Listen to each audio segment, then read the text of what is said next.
Hello, my dear friends. This is Suraj Prajapati, and I am here with question number 93 of MCQ series. और ये circle का question है कि the length of a tangent from a point A at a distance 5 centimetre from the centre of the circle is 4 centimetre. The radius of the circle is. आपके options यहाँ पर हैं. Video को pause कर लीजिए, एक बार सॉल्व कर लीजिए और फिर इसका सॉल्यूशन आप देखिएगा, अपना आंसर मैच करिएगा. मैं 3 तक काउंट करूंगा, उसके बाद से सॉल्यूशन पे आ जाऊंगा. 1 2 3. सो आई होप कि आपने सॉल्व कर लिया. Now let us see the solution. कह रहा है कि the length of a tangent from a point A at a distance 5 centimetre from the centre. तो सबसे पहले सर्कल बना लेते हैं. ठीक है, ये हमारा एक सर्कल हो गया. ठीक है, कह रहा है कि the length of the tangent from a point A at a distance 5 centimetre from the centre of the circle is 4 centimetre. तो मान लेते हैं सेंटर हो गया. सेंटर से जो सर्कल का 5 centimetre from the centre of the circle is 4 centimetre. एक बार और पढ़ते हैं थोड़ा सा. The length of a tangent from a point A at a distance 5 centimetre from the centre of the circle is 4 centimetre. तो मान लेते हैं कि यहाँ पे कहीं पे 5 सेंटीमीटर पे ये पूरा का पूरा जो डिस्टेंस है ये मान लेते हैं 5 सेंटीमीटर है. ठीक है, तो 5 सेंटीमीटर से के डिस्टेंस पे सेंटर से ये 5 सेंटीमीटर का डिस्टेंस हो गया. From the centre the circle is 4 centimetre. From the length of a tangent from a point A at a distance of 5 centimetre. तो ये ए हो गया, ये ओ कर लेते हैं, ये वाली लाइन हो गई. From the centre of the circle is 4 centimetre. From the centre of the circle the length of a tangent from a point A at a distance 5 centimetre from the centre of the circle is 4 centimetre. तो मतलब इस point से जो tangent जा रहा है, ये इस टेंजेंट की जो वैल्यू है वो है 4 centimetre.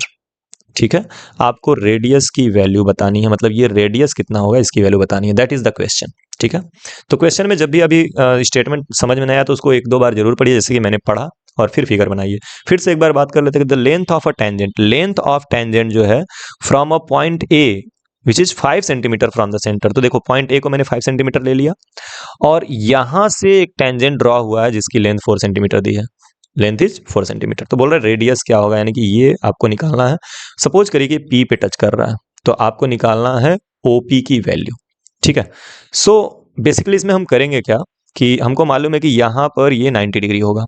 This angle is 90 degree, measure of 90 degree. Reason ये कि सर्कल का जो रेडियस होता है वो टेंजेंट पे परपेंडिकुलर होता है. तो in triangle O P A angle P जो होगा ना वो 90 डिग्री होगा. समझ रहे हो आप, एंगल पी जो होगा वो क्या होगा, 90 डिग्री होगा. इन दैट केस अगर एंगल पी की वैल्यू 90 हो गई तो ओए जो होगा, ओए ये हाइपोटेनस हो जाएगा. तो हाइपोटेनस का जो स्क्वायर होता है वो sum of squares of other two sides होता है, यानी कि ओपी का स्क्वायर.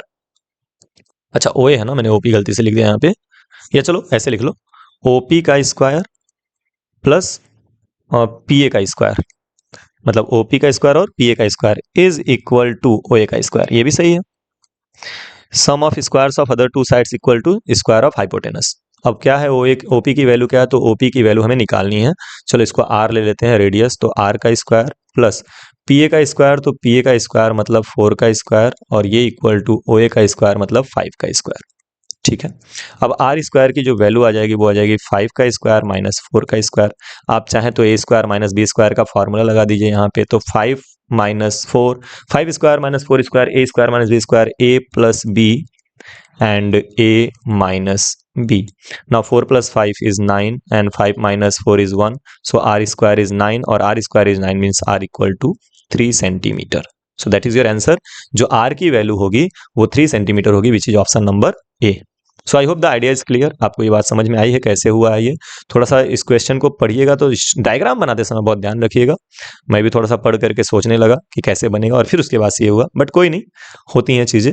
ठीक है, पढ़िए, बार बार पढ़िए, और जब तक समझ में ना आए तब तक पढ़िए और बनाइए और मेहनत करिए, और एक बार ट्राई करने के बाद ही क्वेश्चन जरूर किया करें. तो आई होप कि ये समझ में आया होगा. मैं रेज कर रहा हूँ, अगर आप नोट डाउन करना चाहे तो कर सकते हैं. I will count till 3. 1 2 3. Okay, so अब आपके सामने रहा ये क्वेश्चन नंबर 94 जो आपको करना है, और इसका आप आंसर कमेंट बॉक्स में छोड़िएगा. कह रहा है कि 2 कॉन्सेंट्रिक सर्कल्स, कॉन्सेंट्रिक सर्कल है भाई, और उनके रेडियस दिए हुए हैं 5 and 3, radii are 5 and 3। The length of the chord of the larger circle which touches the smaller circle is, तो लेंथ ऑफ द कॉर्ड आपको निकालना है जो कि स्मॉलर सर्कल को टच कर रहा है। तो आपके ऑप्शंस यहाँ पर हैं, आप सॉल्व कर लीजिए और अपना आंसर कमेंट बॉक्स में छोड़िएगा। मिलते हैं इसी क्वेश्चन के सॉल्यूशन के साथ नेक्स्ट वीडियो में। तब तक के लिए बाय बाय, पढ़ते रहिए और खूब आगे बढ़ते रहिए।